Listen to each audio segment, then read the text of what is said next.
If you're struggling with leaky gut and you're wondering what foods can I incorporate in my diet to help heal my gut, so in today's video, I'll give you 5 foods that I recommend to incorporate in your diet, and I'll give you 5 foods I don't recommend to eliminate from your diet as well. Guys, let's talk about poop.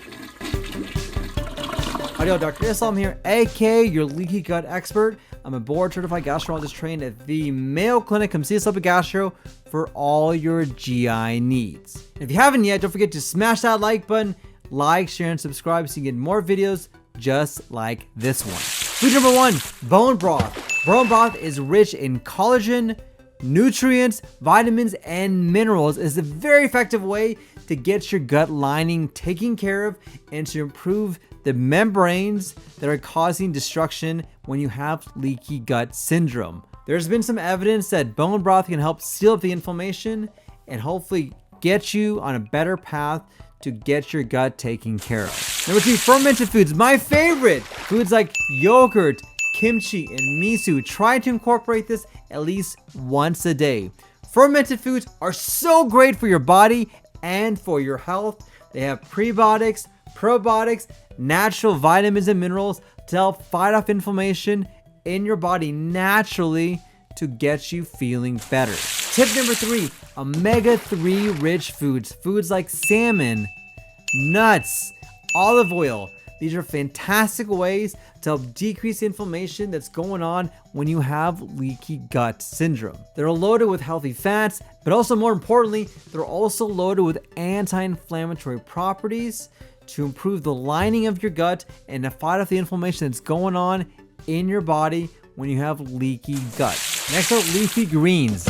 These are fantastic ways to naturally improve your body. And what I love about it is that it's a way to incorporate more plants into your diet.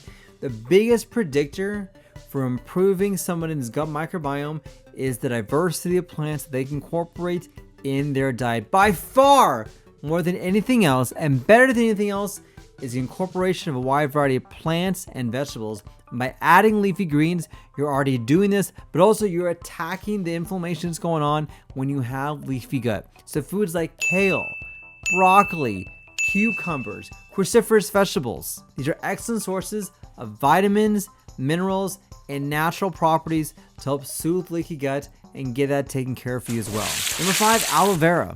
There is evidence that aloe vera could actually help out when it comes to leaky gut. Now, we're not quite sure exactly how or why aloe vera can work, but there's good evidence that aloe vera can be an effective option when it comes to leaky gut. Now that we talked about the foods I do recommend, now we'll talk about the foods I don't want you to do and I don't recommend to get your leaky gut back on track. Number 1, processed meats. Things like pork, beef, processed foods, they're not good for you. They destroy your gut and make it more likely for you to develop leaky gut issues in the future. So do not incorporate this into your diet.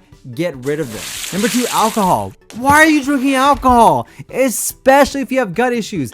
Alcohol is terrible for you. It's terrible for your gut and will certainly cause leaky gut to get worse. In fact, it's one of the biggest detriments to improving your health. It'll destroy your gut even more, make it even more leakier. So minimize alcohol or just completely get rid of it. Number 3, fats from processed foods. This is different from the omega-3 fats. These are trans fats, saturated fats, fats that are not good for you. It just builds up inflammation in your body, in your liver, and your whole gut to make leaky gut symptoms worse. So minimize that. These are foods found in fast foods or any type of grease that's in there. You know it's not good for you, and it certainly is not good for your gut. Number 4 is gluten. Now, I want to be very clear here.